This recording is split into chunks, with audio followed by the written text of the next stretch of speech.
സൗന്ദര്യം വഴിഞ്ഞൊഴുകുന്ന അമ്മപെങ്ങന്മാരെ, എന്റെ ആരാധ്യർ, നഗ്ന നേത്രങ്ങളാൽ ദൃശ്യമാവുന്നത് മുഴുവൻ പരമമായ സത്യമായിക്കൊള്ളണമെന്നില്ല. പഞ്ചഭൂതങ്ങളും പഞ്ചേന്ദ്രിയങ്ങളും ആവർത്തനത്തിന്റെ നിഗൂഢതയിൽ സമഞ്ജസമായി സമ്മേളിക്കുമ്പോൾ ഉത്ഭൂതമാകുന്ന ജുഗുപ്സാവഹമായ വെറും തോന്നലാവാം അത്. സുഹൃത്തെ, എത്ര വിശദീകരിച്ചാലും നിങ്ങൾക്ക് മനസ്സിലാക്കാനൊക്കാത്ത 1000 പരിരംഭണങ്ങളുണ്ട് പ്രപഞ്ചത്തിൽ.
കാശി ഇറങ്ങ, സ്ഥലമെത്തി. ഇതൊരു സ്ഥലം? നമ്മൾ കുറെ നേരമായില്ല വണ്ടി കയറിയിട്ട്. നീ ഇബ്രാഹിമിന്റെ അടുത്തോട്ടല്ലേ പോകുന്നെന്ന് പറഞ്ഞേ, പിന്നെ ഇതെവിടെയാ? നീ ഇറങ്ങ. നേരെ നല്ല വെളുത്തല്ലോ. എന്റെ പൊന്നെന്തിനാ നീ വലുതും പറയുന്നുണ്ടോ? മനുഷ്യൻ ടെൻഷൻ ഒഴിപ്പിക്കാതെ. നമ്മളിത് എവിടെയാ? ഈ ഗേറ്റിനകത്താ ഇബ്രാഹിമിന്റെ വീട്. അവിടെ നിന്ന് അങ്ങനെയൊക്കെ പറഞ്ഞിട്ട് ഇറങ്ങി പോന്നെങ്കിലും അവൻ്റെ വീട് എവിടെയാണെന്നൊന്നും എനിക്കറിയത്തില്ലായിരുന്നു. അച്ചു ലൊക്കേഷൻ അയച്ചു തന്നത്, പിന്നെ നേരെ അങ്ങ് വെച്ച് വിട്ടു. സാധാരണ അവൻ നമ്മുടെ അവിടെയാണ് കാണാറ്, കമ്പനിയിലെന്തോ. ഇതിപ്പോൾ സൺഡേ ആയതുകൊണ്ട്, വീക്കെൻഡ് ആയതുകൊണ്ടൊക്കെ ഇങ്ങോട്ട് വന്നതാണ്. നമ്മുടെ ആവശ്യമായിപ്പോയില്ലേ, അപ്പോൾ വീട്ടിൽ കയറി തന്നെ അങ്ങ് തീർക്കാമെന്ന് വിചാരിച്ചു. ഇല്ല, തീർക്കത്തില്ല. ആദ്യം ചോദിക്കും. അല്ല അന്ന വന്നല്ലോ. ഞാൻ പറഞ്ഞ സാധനങ്ങളൊക്കെ സെറ്റല്ലേ അമ്മ? പറഞ്ഞതെല്ലാം സെറ്റാ. ഞാനും ജോണും കൂടെ അങ്കി ലൊക്കേഷൻ അയച്ച സമയത്ത് തന്നെ ഞങ്ങൾ അവിടെ നിന്ന് ഇറങ്ങിയായിരുന്നു. ഇതുവരെ എല്ലാം സെറ്റാ. അല്ല, അകത്തോട്ട് ഇന്ദ്ര നിങ്ങൾ ഒറ്റയ്ക്കാണോ പോകുന്നത് അതോ ഞങ്ങളും വരാം? വേണ്ട, ഞാൻ പൊക്കോളാം.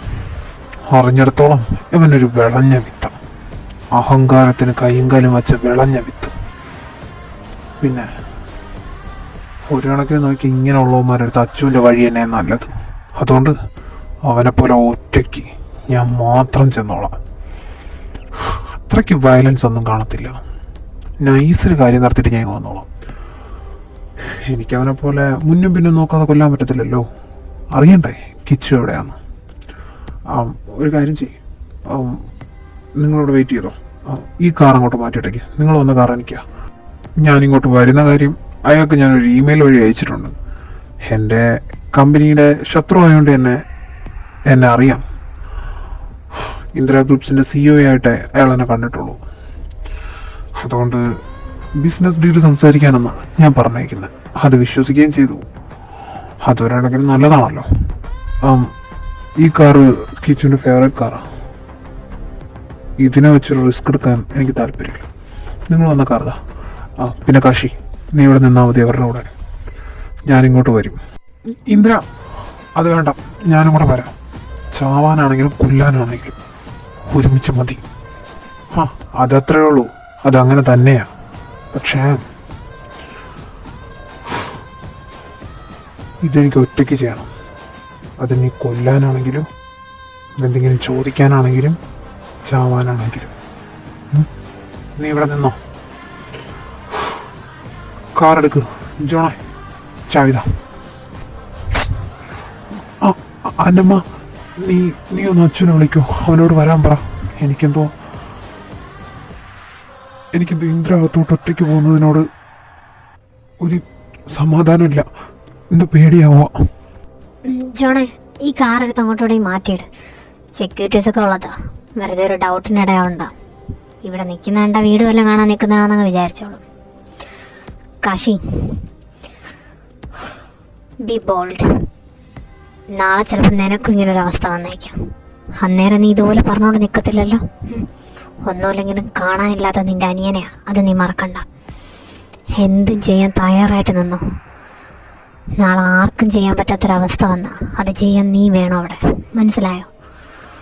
ഈ ഒരു പെണ്ണായിട്ടുള്ള ഞാൻ ഇത്രയും ബോൾഡായിട്ട് നിൽക്കുന്നുണ്ടെങ്കിൽ എന്നെക്കാളും ആരോഗ്യവും എന്നെക്കാളും ബ്രില്യൻ്റ് ആയിട്ടുള്ള നിനക്ക് എന്തുമാത്രം കാര്യങ്ങൾ ചെയ്യാൻ പറ്റുമെന്നൊന്ന് ആലോചിച്ച് നോക്ക്.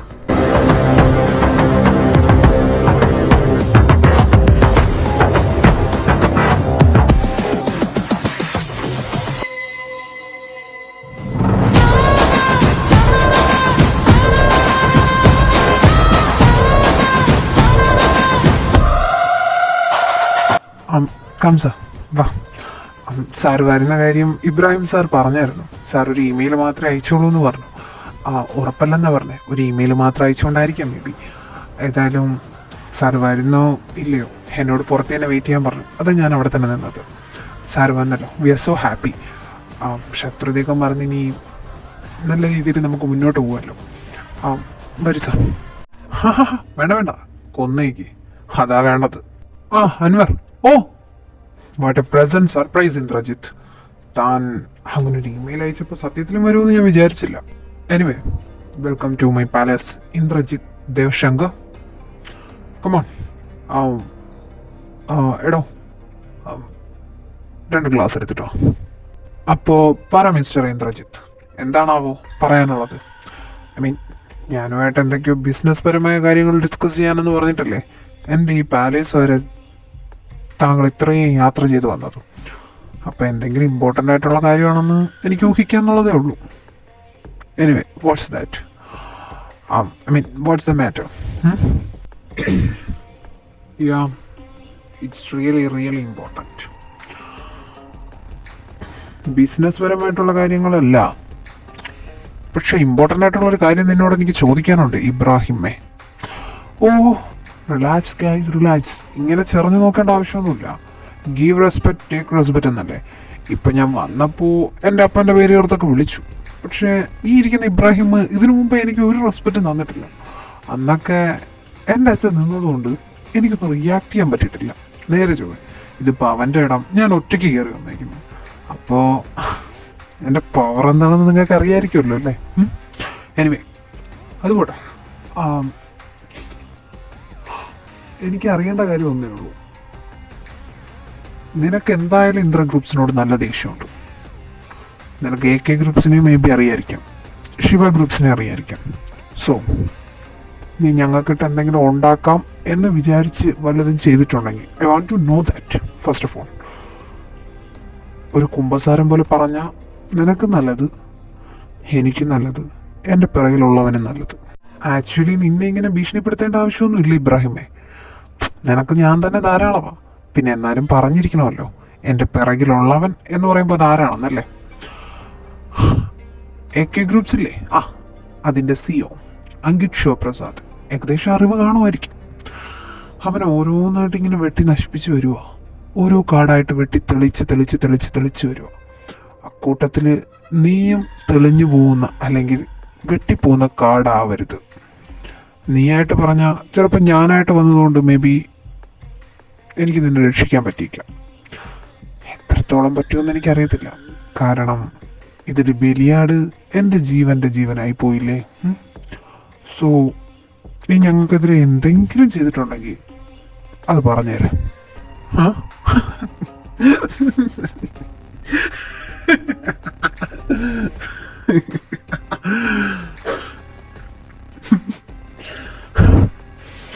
ഫസ്റ്റ് ഓഫ് ഓൾ ഇന്ദ്രജിത്ത്, എനിക്ക് നീ പറയുന്ന കാര്യങ്ങൾ മനസ്സിലായില്ല.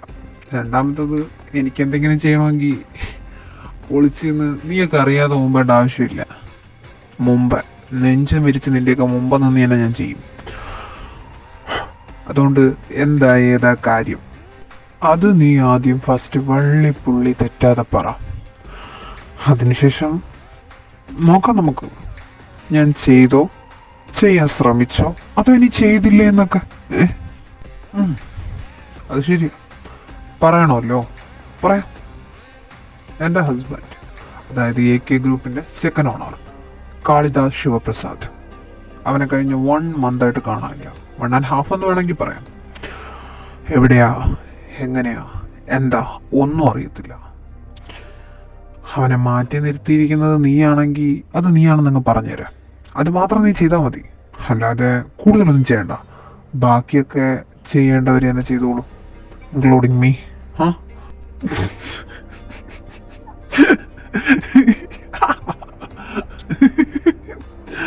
You are such a funny man, Indra. Such a funny man. Your husband, Kalidas Shivaprasad, right?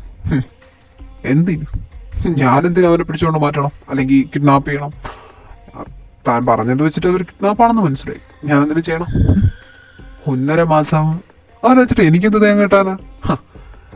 ഇനി എങ്ങാനും ഞാൻ ചെയ്താലും വെട്ടിക്കൊന്ന് പീസാക്കി എപ്പോഴേ നിന്റെ മുമ്പ് എത്തിയേനെ. വല്ല ബോക്സിലോ വല്ല ചാക്കിലോ അല്ലെങ്കിൽ ഗിഫ്റ്റ് ബോക്സിലോ ഒക്കെ ആയിട്ട്. അല്ലാണ്ട് അവനെ എവിടെയെങ്കിലും പിടിച്ചുകൊണ്ടിട്ട് വളർത്തിയിട്ട് എനിക്കെന്ത് കിട്ടാനാ? ഞാൻ പ്രതികാരം ചെയ്യാൻ ഇറങ്ങിക്കഴിഞ്ഞാൽ കൊന്നു കെട്ടി തൂക്കിയേ ചെയ്യത്തുള്ളൂ. അല്ലാതെ പാല് കൊടുത്ത് വളർത്താൻ അതെൻ്റെ പെറ്റൊന്നും അല്ലല്ലോ. ഇതോ ആ നിൽക്കുന്ന പട്ടിയെ പോലെ. Am I right, Indrajit? Oh, I will trust you. പക്ഷേ അപ്പം നീയല്ല ചെയ്തത്. നീ അപ്പോൾ കിഡ്നാപ്പ് ചെയ്തിട്ടില്ല, നീ അപ്പോൾ കാളിദാസ് ശിവപ്രസാദിനെ ഒന്നും ചെയ്തിട്ടില്ല. പക്ഷേ ചെയ്യാനായിട്ടൊരു ചാൻസ് കിട്ടിയാ നീ ഇങ്ങനെയൊക്കെ ആയിരിക്കും ചെയ്യുന്നത് അല്ലേ? വെട്ടിക്കൊന്ന് ഗിഫ്റ്റ് ബോക്സിലോ അല്ലെങ്കിൽ വേറെ ഏതെങ്കിലും ബോക്സിലോ അല്ലെങ്കിൽ ചാക്കിലോ ആക്കി നീ എൻ്റെ മുമ്പ് എത്തിക്കും അല്ലേ? അത് അല്ല, ചെയ്യാൻ ഉദ്ദേശിക്കുന്നെങ്കിൽ നീ അങ്ങനെ ആയിരിക്കുമല്ലേ ചെയ്യുന്നത്? ഡെഫിനറ്റ്ലി ഇന്ദ്രജിത്ത്.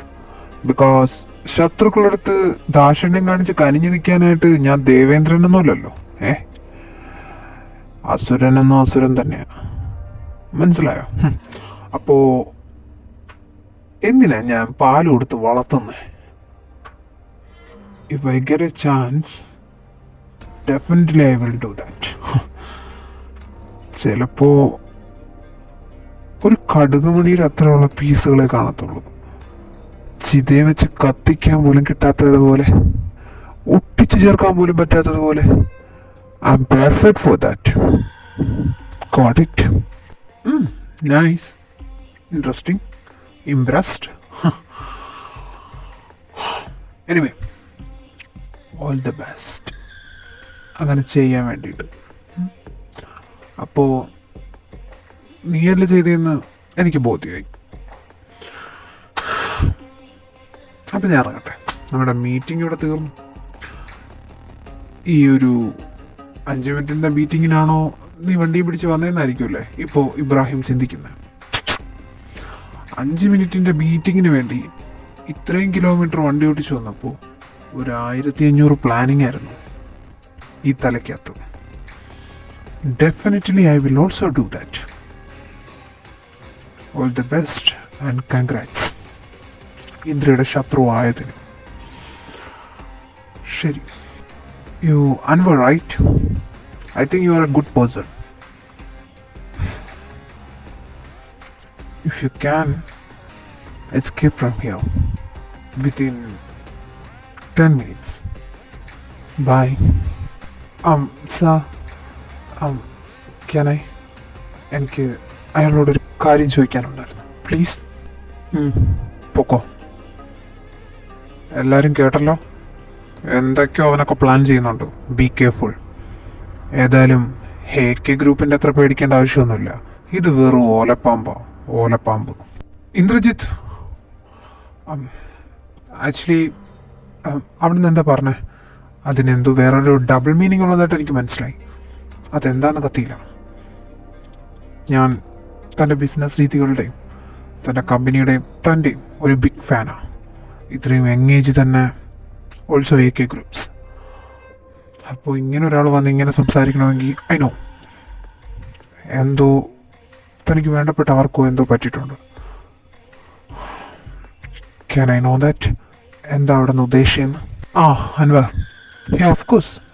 നീ എന്നെ ഇവിടെ പിടിച്ചു നിർത്തിയോണ്ട് മേ ബി ഒരു 2 മിനിറ്റ്സ് അതിൽ നിന്ന് കുറഞ്ഞു കിട്ടും. ഞാൻ ഇവിടെ നിന്ന് ഇറങ്ങുന്ന നിമിഷം അതുവരെ നിൻ്റെ മുമ്പിൽ ടൈമുള്ളൂ. വ്യക്തമായിട്ട് പറയാൻ പറ്റത്തില്ല. ഒന്നുമില്ലെങ്കിൽ നീ ജോലി ചെയ്യുന്ന അവന് താഴെയല്ലേ. ചിലപ്പോൾ ചോറിനും കൂറ് കാണിച്ചാൽ എൻ്റെ പ്ലാൻ തന്നെ അങ്ങ് ഫ്ലോപ്പായി പോകത്തില്ല എന്ന് പറയാം. അവിടുത്തെ പറഞ്ഞ തന്നെയാണ് പറയാനുള്ളത്. Within 12 minutes. ഇപ്പോൾ പറ്റുവാണെങ്കിൽ ഇബ്രാഹിമിൻ്റെ ഈ വലിയ ബംഗ്ലാവിൽ നിന്ന് പുറത്തിറങ്ങി നിൽക്കാൻ നോക്കാം. വെറും പുറത്തല്ല, ഈ ഗേറ്റിന്, ഈ കോമ്പൗണ്ടിന് പുറത്ത്. ചിലപ്പോൾ നീ രക്ഷപ്പെട്ടേക്കാം. ശരി. What the fuck?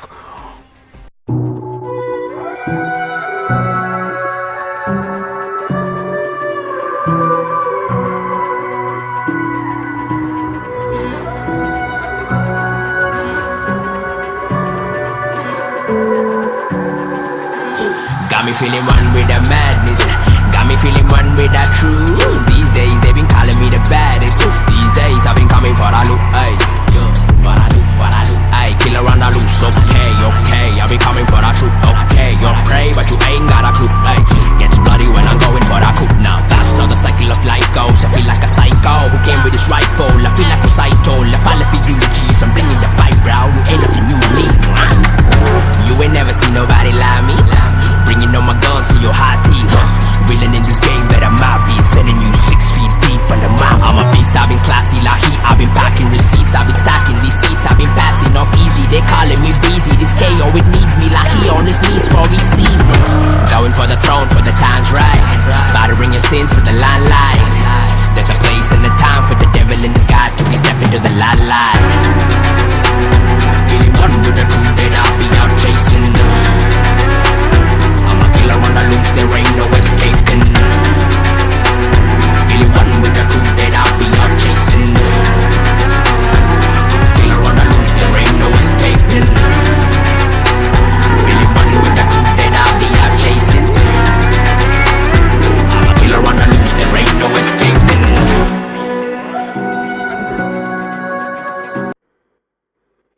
ഹാ എൻ്റെ മൂർത്തി, നിനക്ക് അങ്ങോട്ട് വന്നാൽ പോരായിരുന്നോ? അന്നത്തെ പോലെ വല്ല ഓട്ടോ വിളിച്ചോ അല്ലെങ്കിൽ ഊബർ ബുക്ക് ചെയ്തോക്കെ പൈസ ഞാൻ കൊടുക്കാമായിരുന്നല്ലോ. ഇല്ലെങ്കിൽ നീ പറയത്തെന്തായിരുന്നു? ഞാൻ വന്ന് നിന്നെ പിക്ക് ചെയ്ത് അങ്ങോട്ട് കൊണ്ടുപോകത്തില്ലായിരുന്നോ? അച്ഛനെ മുമ്പ് വെച്ച് പറയുന്നതല്ലായിരുന്നു നല്ലത്. ഇതിപ്പോൾ എന്നെ മാത്രം അവനെന്താ വിചാരിക്കുക? ഒരു കോപ്പിലിടപാട്.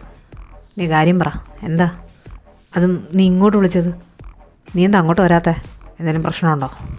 എൻ്റെ പൊന്നു സാറേ, നിങ്ങളിങ്ങനെ കാട് കയറി ചിന്തിച്ച് എന്നെ തെറ്റിദ്ധരിക്കാതെ. ഞാനാദ്യം ഒന്ന് പറഞ്ഞോട്ടെ. അമ്മയ്ക്ക് വയ്യ, പനിയാ. ഇവിടുത്തെ സിറ്റി ഹോസ്പിറ്റലിൽ അഡ്മിറ്റ് ചെയ്തേക്കാം. എനിക്ക് അമ്മയ്ക്ക് ഞാനും ഉള്ളത് പ്രൊഫസർക്ക് അറിയാമല്ലോ. അതറിഞ്ഞും കൊണ്ട് ഇനി സംസാരിക്കരുത്. അവിടെ ആരുമില്ല. ഇപ്പം തന്നെ അവിടുത്തെ ഡ്യൂട്ടി നേഴ്സിനെ ഏൽപ്പിച്ചിട്ടാണ് വന്നത്. ചെറുതായിട്ട് വൊമിറ്റിംഗ് ഒക്കെ ഉണ്ട്. പിന്നെ ഇന്നലെ രാത്രിയാണെങ്കിൽ ഷിവറിങ്ങും കൂടി മൊത്തം പനിയായിട്ടൊക്കെ. ഇത് തന്നെ ഞാൻ അവിടെ ഇരുന്ന് ഹാക്ക് ചെയ്ത് എങ്ങനെയൊക്കെ കണ്ടുപിടിച്ചത്. അമ്മയാണെങ്കിൽ ഫുൾ ടൈം ചോദ്യമായിരുന്നു. എപ്പോഴും ലാപ്പിൽ തന്നെ കുരിഞ്ഞോക്കിക്കൊണ്ടിരിക്കുന്നത് എന്തുകൊണ്ടാണെന്ന് പറഞ്ഞു. ഒരു വീതമാണ് ഞാൻ അമ്മേനെ പറഞ്ഞ് അഡ്ജസ്റ്റ് ചെയ്ത് അവിടെ നിന്ന് സാധനങ്ങൾ കണ്ടുപിടിച്ചത്. പിന്നെ നിങ്ങൾ 2 ദിവസത്തിനകത്ത് വേണമെന്ന് പറഞ്ഞതും പിന്നെ അർജൻറ്റാണെന്ന് എനിക്ക് അന്നേ മനസ്സിലായല്ലോ. അതൊക്കെ കൊണ്ടാണ് സാർ. ഇത് സംഭവം മൊത്തം തകരാറാണ്. ഈ ആസിം എന്ന് പറയുന്ന ആളുടെയും ഈ ഫിദ എന്ന് പറയുന്ന പെൺകുട്ടിയുടെയും കോൾ ലിസ്റ്റാണല്ലോ നിങ്ങൾ പരിശോധിക്കാൻ തന്നത്. കോൾ റെക്കോർഡ് ഉൾപ്പെടെ പകുതി സാധനങ്ങൾ കിട്ടിയിട്ടുണ്ട്. അതെല്ലാം എൻ്റെ കയ്യിലുണ്ട്. പ്രിൻ്റ് എടുത്ത് തന്നാൽ മാത്രം മതി. പക്ഷേ എന്നാലും ഞാൻ സാറിന് കാര്യങ്ങൾ പറഞ്ഞുതരാം. നീ അങ്ങോട്ട് വരാത്ത സ്ഥിതിക്ക് എന്തായാലും നീ പ്രിൻ്റ് എടുത്ത് തരണം. ഇതെല്ലാം കൊണ്ട് അച്ഛനെ കൊണ്ടൊന്ന് കാണിക്കണ്ടേ? അതുപോലെ തന്നെ ബാക്കിയുള്ളവർ. ഇപ്പോൾ പോരാൻ്റെ കൂടെ ഉള്ള ആൾക്കാരുടെ എണ്ണം കൂടിയിരിക്കുക. അതുകൊണ്ട് ഒരു കോംപ്രമൈസും പ്രതീക്ഷിക്കണ്ട. അതുകൊട്ടെ, നീ കാര്യം പറ, എന്താ? ഈ ആസിം എന്ന് പറഞ്ഞ ആൾ കഴിഞ്ഞ 2-2.5 മാസം, ഓൾമോസ്റ്റ് 3 മാസമാവും കോൾ ലിസ്റ്റ് എടുക്കുവാണെങ്കിലും അല്ലാതെ ആണെങ്കിലും ബാംഗ്ലൂർ തന്നെയാണ്. ഇയാൾ ആകെപ്പാടെ വിളിച്ചിട്ടുള്ളത് അഖിൽ വാസുദേവ് എന്ന് പറയുന്നൊരു നമ്പറിലോട്ടാണ്. ആ ID ഉള്ള ഒരാളുടെ നമ്പറിലോട്ടാണ്. പിന്നെ ഇയാളുടെ സിസ്റ്ററിനെ വിളിച്ചിട്ടുണ്ട്. അതീഫിതയാണ് നിങ്ങൾ തന്ന നമ്പർ. പിന്നെ 2-3 ബിസിനസ് കോളുകൾ, അത് ഇൻ്റർനാഷണൽ ലെവലിലുള്ള ഏതൊക്കെ 2-3 കമ്പനികളാണ്. അതൊക്കെ ഞാൻ ചെക്ക് ചെയ്തായിരുന്നു. അല്ലാണ്ട് അയാളെ സംശയിക്കാത്ത രീതിക്ക് ഒന്നുമില്ല. പക്ഷെ ഫിദ പുള്ളിക്കാരി വിളിച്ചിരിക്കുന്നത് ഈ ആസിമിനെ വിളിച്ചിട്ടുണ്ട്. പിന്നെ അതല്ലാഞ്ഞിട്ട് നമ്മൾ SMS മെൻ്റൽ ഹോസ്പിറ്റലില്ലേ, അവിടുത്തെ ഒരു സൈക്കാട്രിസ്റ്റിനെ, ആ സൈക്കാട്രിസ്റ്റിനെ പുള്ളിക്കാരി ആഴ്ചയിൽ 2-3 പ്രാവശ്യം വിളിക്കുന്നുണ്ട്. അതുവഴി ഞാൻ അന്വേഷിക്കാൻ നിന്നില്ല.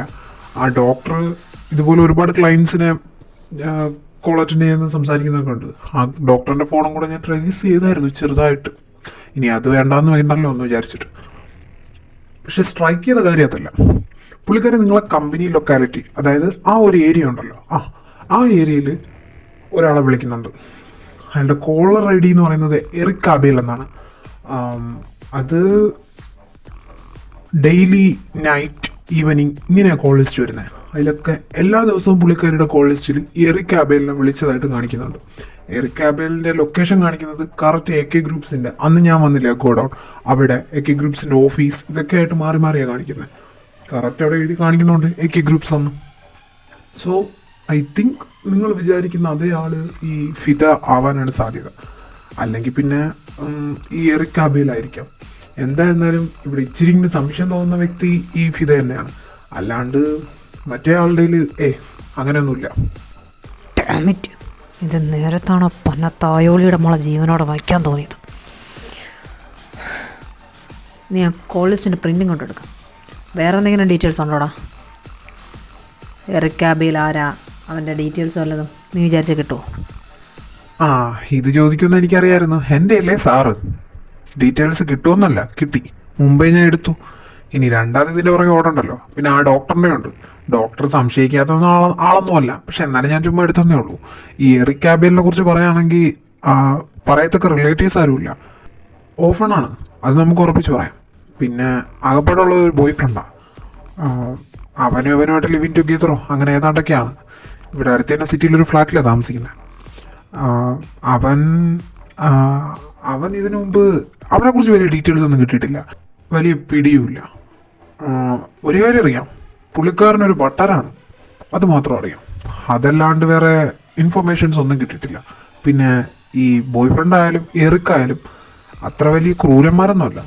ഒരു സാധാരണ ജീവിതം ജീവിച്ചു പോകുന്ന രണ്ടുപേരും പാവങ്ങൾ. അങ്ങനെയാണ് അറിയാൻ കഴിഞ്ഞത്. ഇനിയിപ്പോൾ പുറമേ ഉള്ളതായിരിക്കണമല്ലോ അകത്ത്. അതുകൊണ്ട് ഡീറ്റെയിൽസ് ഇതിലുണ്ട്. നിങ്ങളേതായാലും ഒന്ന് അന്വേഷിച്ചിട്ട് കണ്ടിട്ടൊക്കെ പെരുമാറുന്നത് നല്ലതായിരിക്കും. എന്നാൽ ഞാൻ പോട്ടെ, ഹോസ്പിറ്റലിൽ ആരുമില്ല. നീ വിട്ടോ. നിന്നെ ഹോസ്പിറ്റലിലാക്കി തരുമൊന്നും വേണ്ടല്ലോ. എന്നാ വിട്ടോ.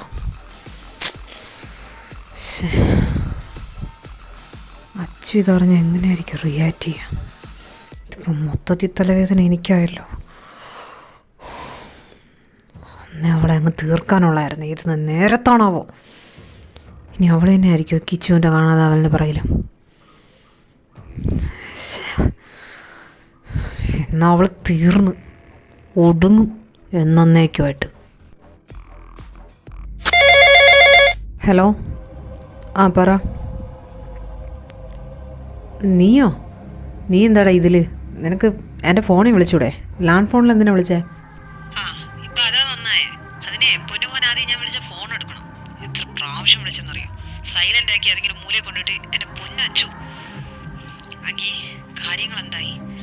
എടാ, നീ ഇതൊക്കെ എന്നോട് പറയാത്തെന്താ? എന്താ ഞാൻ മലേഷ്യയില ഒരു ഡോക്ടറെ മറിക്കാൻ വന്നാന്ന് പറഞ്ഞുകൊണ്ടാണോ നീ പറയാത്ത? അതോ ഹോസ്പിറ്റലിൽ തിരിച്ചു വയ്ക്കാൻ വന്നതെന്ന് പറഞ്ഞുകൊണ്ടാണോ? അന്ന പറഞ്ഞ ഞാൻ കാര്യങ്ങൾ അറിഞ്ഞേ. കിച്ചുവിൻ്റെ ഡീറ്റെയിൽസ് എല്ലാം കിട്ടിയോ? എന്തെങ്കിലും തുമ്പ് കിട്ടിയോടാ? ഇതുവരെ ഒന്നും കിട്ടിയിട്ടൊന്നുമില്ല. ആകെ പ്രാന്തെടുത്തിരിക്കുക. എടാ, ഇതിപ്പം വിഷ്ണു അറ്റ്ലീസ്റ്റ് ആരാന്നറിഞ്ഞാലെങ്കിലും കുഴപ്പമില്ലടാ. എനിക്ക് ഞാൻ കൊന്ന് തള്ളിയനെ. ഇതിപ്പോൾ ആരാന്നും അറിയത്തില്ല, എവിടെയാണെന്നും അറിയത്തില്ല, എവിടെ നിന്ന് തുടങ്ങണമെന്നും അറിയത്തില്ല. മൊത്തത്തിൽ ബ്ലാങ്കാണ് ഞാൻ. അല്ല, നിന്നോട് അന്ന എല്ലാം പറഞ്ഞോ? ഇന്ദ്രിയൊക്കെ കാര്യങ്ങൾ അറിഞ്ഞോ? കാശിയേട്ടനും ഇബ്രാഹിമിൻ്റെ അടുത്തോട്ട് പോയേക്കുക. അവർ കുറച്ചു മുന്നേ വിളിച്ചായിരുന്നു, എത്താനായെന്നാണ് പറഞ്ഞത്.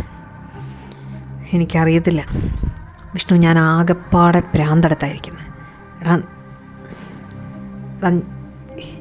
എടാ എന്നെ തന്നെ എനിക്ക് കൺട്രോൾ ചെയ്യാൻ പറ്റുന്നില്ലടാ. അമ്മയ്ക്കവർ എല്ലാത്തിനും കൊന്ന് തള്ളും. എൻ്റെ പൊന്നങ്കി, നീ ആദ്യം ഒന്ന് സമാധാനപ്പെടുക വേണ്ടത്. എടാ, എല്ലാവരെയും കൊന്നു തള്ളിയെന്ന് പറഞ്ഞുകൊണ്ട് കാണാതെ പോയ കിച്ചുവിനെ തിരിച്ചു കിട്ടുമോ? ഇല്ലല്ലോ. അതുകൊണ്ടൊന്ന് നന്നായിട്ട് ആലോചിക്കുക. എവിടെയെങ്കിലും എന്തെങ്കിലും തുടങ്ങി വെച്ചത് പകുതിക്ക് വെച്ചിട്ടുണ്ടെങ്കിൽ അത് തന്നെ ആയിരിക്കും തിരിച്ചു വന്ന് കൊത്തിയിട്ടുണ്ടാവുക. അല്ലാതെ പുതിയത് കയറാനായിട്ട് സമയമായിട്ടില്ല. നീ അതുകൊണ്ട് നന്നായിട്ട് ആലോചിക്കും. പഴയതും പുതിയതും ആവശ്യമായിട്ടുള്ള എല്ലാത്തിനെയും നിരത്തി പറക്കി വെച്ച് എന്നിട്ടിറങ്ങി കളിക്കാനായിട്ട്. പിന്നെ ഒരുത്തനും നമ്മളെ ഓടിക്കാൻ പറ്റത്തില്ല. പിന്നെ ധൈര്യമായിട്ടിരിക്കേ, എന്തേലും ആവശ്യമുണ്ടെങ്കിൽ നീ വിളിച്ചാൽ മതി, ഞാൻ ഓടിയെത്തും. ഇതിപ്പോൾ അന്നമ്മ അത്യാവശ്യമൊന്നുമില്ലെന്ന് പറയട്ടോ. എന്തായാലും നിന്നെ വിളിച്ചൊന്ന് ചോദിക്കാമെന്ന് വിചാരിച്ചു, അതാ വിളിച്ചത്. നീ ഇങ്ങനെ ആവശ്യമില്ലാതെ ഹൈ ടെമ്പർ കയറ്റി ഒരു ഭ്രാന്ത് കാണിച്ച് കൂട്ടരുത്. ചിലതൊന്നും നമ്മളെ കയ്യിൽ ഒതുങ്ങൂല. അതുകൊണ്ടാണ് എപ്പോഴും എല്ലാം നൈസായിട്ട് തീരണമെന്നില്ല അച്ചു. അതാദ്യം നീ മനസ്സിലാക്കുക. അറിയാം വിഷ്ണു, അതാ ഞാനൊന്ന് ഒതുങ്ങിയിരിക്കുന്നത്. നിനക്കറിയാലോ, ഇത് വെറും എൻ്റെ സാമ്പിളാണ്. ഞാൻ ശരിക്കുള്ള എൻ്റെ സ്വഭാവം എടുത്തു കഴിഞ്ഞാൽ ഇങ്ങനെയൊന്നും ആയിരിക്കത്തില്ല. പലതും കാണേണ്ടി വരും, പലവന്മാരും. ഏതായാലും തുടങ്ങിക്കഴിഞ്ഞു. നീ പറഞ്ഞത് ശരിയാ. എവിടെയെങ്കിലും എന്തെങ്കിലും ബാക്കി വെച്ചിട്ടുണ്ടെങ്കിൽ അത് തന്നെയായിരിക്കും വിഷ്ണു, അല്ലാതെ പുതിയത് കയറി തള്ളി വരാൻ സമയമായിട്ടില്ല. ഏതായാലും ഇന്ദ്രയൊക്കെ വരട്ടെ, അവർ പോയ കാര്യം എന്താണെന്ന് അറിയട്ടെ. അത് കഴിഞ്ഞിട്ട് ഇനി 2 അവന്മാരും കൂടെ ഉണ്ട്. അവന്മാരെ കാര്യം കൂടെ അങ്ങ് സെറ്റ് ചെയ്ത് കഴിഞ്ഞാൽ പിന്നെ അറിയാം ഈ കളി എങ്ങനെയാണ് കൊണ്ടുപോവേണ്ടതെന്ന്. ഞാൻ പറഞ്ഞത് മറക്കണ്ട, എന്ത് ചെയ്യുന്നതിന് മുമ്പേ 1000 വട്ടം ആലോചിക്കുക. എവിടെന്നെങ്കിലും ഒരു തുമ്പ് കിട്ടാതിരിക്കത്തില്ല അച്ചു, അത് ഉറപ്പാണ്. ആ പിന്നെ ഞാൻ അന്ന് നിന്നെ വിളിക്കണമെന്ന് വിചാരിച്ചതാ, പക്ഷെ ഇവിടെ തിരക്കൊക്കെ കാരണം വിട്ടുപോയി. പിന്നെ ഞാനും വിചാരിച്ചില്ലല്ലോ അവിടെ ഇങ്ങനത്തെ പ്രശ്നങ്ങളൊക്കെ നടക്കുമെന്ന്. അതുകൊണ്ട് പിന്നെ മൊത്തം വിട്ടുപോയി. പിന്നെ ഇപ്പം പറയാമെന്ന് വിചാരിച്ചു. ഇത് ഞാൻ എന്നോട് പറഞ്ഞില്ല, എന്തോ ഇപ്പോഴാണ് ഓർത്തത്. അവളെ വിളിച്ചപ്പോഴും ഓർത്തില്ല. എടാ, അന്ന് കമ്പനിയിൽ ഞാൻ റെക്കമെൻഡ് ചെയ്തിട്ട് എനിക്ക് പകരം ഒരു പയ്യനെ എടുക്കാൻ ഞാൻ പറഞ്ഞില്ലായിരുന്നു, എറിക് സെബാസ്റ്റ്യൻ. അവൻ്റെ അമ്മച്ചി മരിച്ചിട്ട് അവൻ വരത്തില്ല എന്ന് പറഞ്ഞടാ. വീട്ടിലിപ്പോൾ അപ്പച്ചൻ മാത്രമേ ഉള്ളൂ, പുള്ളിക്കാരൻ കിടപ്പില്ലെന്തോ. അതുകൊണ്ട് തന്നെ അയാൾക്ക് വരാൻ പറ്റത്തില്ല എന്ന് പറഞ്ഞു. ഞാൻ അന്നേ വിളിച്ച് പറയണമായിരുന്നു. പിന്നെ ആകെ വിട്ടുപോയടാ ഇവിടുത്തെ തിരക്കും കാര്യങ്ങളൊക്കെ ആയിട്ട്. ഇപ്പോഴെങ്കിലും നിന്നോട് പറയാം. ചിലപ്പോൾ നിങ്ങൾ ഇനിയിപ്പോൾ അവൻ താമസിച്ചാലും വരുമെന്ന് പറഞ്ഞ് എക്സ്പെക്ട് ചെയ്തിരുന്നാലോ, അതുകൊണ്ടാണ്. അതൊന്ന് നോട്ട് ചെയ്തേക്കണേ. എറിക് സെബാസ്റ്റ്യൻ അല്ലേ? നീ അന്ന് എന്നോട് എറിക് ആബേലെന്നല്ലേടാ പറഞ്ഞിരുന്നേ? ആ എൻ്റെ പൊന്നങ്കിതേ, ഞാൻ ആകെപ്പാടെ എറിക്കെന്നേ പറഞ്ഞോളാം നിൻ്റെ അടുത്ത്. നീ ഇതൊക്കെ മറന്നുപോയോ? ഞാൻ ഫുൾ നെയിം പറഞ്ഞില്ല, ഇപ്പോഴാണ് പറഞ്ഞേ. എറിക് സെബാസ്റ്റ്യൻ എന്ന് അവൻ്റെ ഫുൾ നെയിം. അവൻ അപ്പനും അമ്മച്ചിയൊക്കെ ഉണ്ട്. അമ്മച്ചി മരിച്ചു. ഇപ്പം അപ്പച്ചൻ കിടപ്പിലായ അപ്പച്ചൻ മാത്രമേ ഉള്ളൂ. പുള്ളിക്കാരൻ അവിടെ ഇട്ടിട്ട് ഇത്രയും ഇങ്ങനെ വന്നും പോയി നിന്ന് ജോലിക്ക് പോക്കൊന്നും നടക്കത്തില്ല. അവൻ വീട്ടിൽ ഇരുന്ന് തന്നെ ഒരു ജോലി സെറ്റ് ചെയ്യുമെന്നാണ് പറഞ്ഞത്. അതുകൊട്ടെ. പിന്നെ ഞാൻ പറഞ്ഞൊന്നും നീ മറക്കണ്ട. സേഫായിട്ട് എന്തെടുത്താലും അത് 100 വട്ടം ആലോചിച്ചൊരു തീരുമാനം എടുത്തിട്ടേ ചെയ്യാവൂ. പിന്നെ ശരിടാ, ഞാൻ വയ്ക്കുക. എന്തുണ്ടെങ്കിലും വിളിക്കണം, കേട്ടല്ലോ? വിളിക്കടാ, എന്തുണ്ടെങ്കിലും വിളിക്കാം. നീ വെച്ചോ. അച്ചു, കോളിലാരായിരുന്നു? ഇന്ദ്രയൊക്കെ വന്നോ? എടാ, ഞാൻ മൂർത്തി കാണാൻ പോയതാ. കോൾ ലിസ്റ്റ് കിട്ടിയിട്ടുണ്ട്. എനിക്ക് നിന്നോട് കുറച്ച് കാര്യം പറയാനുണ്ട്. എറിക് ആബേലിനെ കുറിച്ചായിരിക്കുമല്ലേ നിനക്ക് പറയാനുള്ളത്? അതെ. നിനക്കങ്ങനെ മനസ്സിലായി? വിഷ്ണുവായിപ്പോൾ വിളിച്ചത്. അവൻ പറഞ്ഞു എറിക് ആബേലല്ല, എറിക് സെബാസ്റ്റ്യനായിരുന്നു ഇവിടെ വരേണ്ടതെന്ന്. എറിക് സെബാസ്റ്റ്യൻ്റെ അമ്മച്ചി മരിച്ചതുകൊണ്ട് എറിക് സെബാസ്റ്റ്യന് വരാൻ പറ്റിയില്ല. അപ്പം ഇവിടെ ഉള്ള എറിക് ആബേൽ ആരാന്ന് കണ്ടുപിടിക്കണം. ഇനി അങ്ങനെ കുത്തിയിരുന്ന് കണ്ടുപിടിക്കേണ്ട ആവശ്യമൊന്നുമില്ല. മൂർത്തിയെല്ലാം കണ്ടുപിടിച്ചു. ഇതാ കോൾ ലിസ്റ്റിൽ തന്നെ ഉണ്ട്. എറിക് ആബേലിനെ ആരാ വിളിക്കുന്നത്? എറിക് ആബേൽ ആരുമായിട്ടാണ് കണക്ഷൻ? ഒരുപക്ഷെ ആര് പറഞ്ഞിട്ട് ഇവിടെ ജോലി കയറിയേ എന്നുള്ള എല്ലാം. ഫിദയാച്ചു അവനിവിടെ കയറ്റിയതും അവൻ ഇവിടെ നിന്നെല്ലാം പറഞ്ഞു കൊടുക്കുന്നതും എല്ലാം ഫിദയ്ക്ക് വേണ്ടിയിട്ടാണ്. It was my mistake. അന്ന് ഞാൻ അവളെ വെറുതെ വയ്ക്കാൻ പാടില്ലായിരുന്നു വെച്ചു. ഇത് നേരത്തെ, ഏത് നശിച്ച നേരത്താണാവോ എനിക്കങ്ങനെ തോന്നിയത്. പക്ഷെ ഒരു കാര്യം ഉറപ്പാണ്, ആസിയെ സംശയിക്കേണ്ട വിധം ഒന്നുമില്ല. പക്ഷെ ഫിദ, അവളും ഇറക്കും തമ്മിലുള്ള എല്ലാ കോൾ റെക്കോർഡ്സും ഞാൻ വരുന്ന വഴിക്ക് കേട്ടതാ. ഇവിടെ നടന്ന ഓരോ കാര്യങ്ങളോ അവൻ അവളോട് പറയുന്നത്. പിന്നെ അവിടെ എവിടെയും വെച്ച് കാണാമെന്നും പറഞ്ഞ് കോൾ ചെയ്യും. ബാക്കിയൊക്കെ ചിലപ്പം കണ്ടായിരിക്കും സംസാരിക്കുന്നത്. എന്താണ് അവരുടെ പ്ലാനിങ് എന്ന് എനിക്കിതുവരെ മനസ്സിലായിട്ടില്ല. പക്ഷെ കോൾ റെക്കോർഡ്സിൽ മുഴുവൻ അവൻ പറയുന്ന ഓരോ കാര്യങ്ങളും ഇവിടെ നടക്കുന്ന കാര്യങ്ങളാണ്, വള്ളി പുള്ളി തെറ്റാതെ. ഏതായാലും ഒന്നുറപ്പാണ്, നമ്മുടെ സങ്കടങ്ങൾ മാത്രമാണ് അവൻ അവളോട് പറയുന്നത്, ദുഃഖങ്ങൾ മാത്രം. നേട്ടങ്ങൾ പറഞ്ഞാലും അത് കേട്ട് അവൾ അത്ര സന്തോഷിക്കുന്നതായിട്ട് എനിക്ക് തോന്നുന്നില്ല. നീ അത് കേൾക്ക്, അപ്പം നിനക്ക് മനസ്സിലാവും. പക്ഷെ എന്തിന് ശരിയാ, അന്നമ്മ പറഞ്ഞത് വെച്ച് നോക്കുകയാണെങ്കിൽ അവളിപ്പോൾ മെൻ്റലി സ്റ്റേബിൾ അല്ല, സൈക്കാട്രിസ്റ്റിനെ കൺസൾട്ട് ചെയ്യുന്നുണ്ട്. അങ്ങനെയാണെങ്കിൽ തന്നെ നമ്മുടെ നഷ്ടങ്ങൾ കണ്ട് സന്തോഷിക്കാൻ അവൾക്കങ്ങനെ പറ്റുന്നു? ഒരു പിടിയുമില്ല. അവൾ ഒരു കോൾ ലിസ്റ്റിൽ പോലും കിച്ചുവിനെ കുറിച്ച് സംസാരിച്ചിട്ടില്ല. കിച്ചുവിൻ്റെ കാര്യമേ അവർ പറയുന്നില്ല. ഇവിടെ നടക്കുന്ന ഓരോ കാര്യങ്ങൾ അറിയിക്കുന്നതൊന്നല്ലാതെ കിച്ചുവിനെ കുറിച്ചോ അല്ലെങ്കിൽ ഒരു കിഡ്നാപ്പിനെ കുറിച്ചോ ഒന്നും പറയുന്നതായിട്ടില്ല. Something strange. എനിക്കൊന്നും പിടിയിട്ടല്ല അച്ചു. മൊത്തത്തിൽ ഒരു പുകമയം. നീ സമാധാനപ്പെട്. ഇനി അവളാണെങ്കിൽ തന്നെ എന്താ, ഇത്രയും ചത്തവരുടെ ഗതി തന്നെയാണ് അവക്കും അവനും.